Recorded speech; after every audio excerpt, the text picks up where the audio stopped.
এই অধ্যাপক চৌধুরী রফিকুল আবরার, সাধারণ পরিচিতি CR আবরার।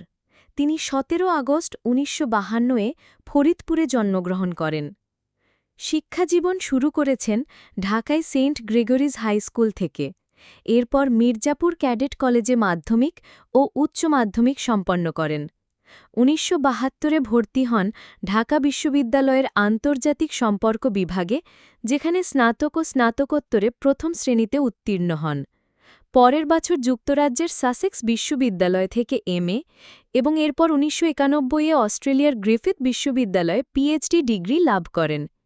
১৯৭৯ থেকে প্রায় ৪ দশক ঢাকা বিশ্ববিদ্যালয়ে শিক্ষকতা করেছেন। পাশাপাশি রোহিঙ্গা ও অভিবাসন সংক্রান্ত গবেষণায় RMMRU প্রতিষ্ঠা করেন ও নির্বাহী পরিচালক হিসেবে কাজ করেন। এছাড়া দীর্ঘদিন অধিকার মানবাধিকার সংগঠনের প্রেসিডেন্ট ছিলেন। ৫ মার্চ ২০২৫-এ তিনি অন্তর্বর্তী সরকারের শিক্ষা উপদেষ্টা হিসেবে শপথ গ্রহণ করেন। শিক্ষা মন্ত্রণালয়ে দায়িত্ব পান। তবে সাম্প্রতিক মাইলস্টোন ট্র্যাজেডির পর শিক্ষার্থীদের মধ্যে তাঁর বিরুদ্ধে সমালোচনা শুরু হয়েছে।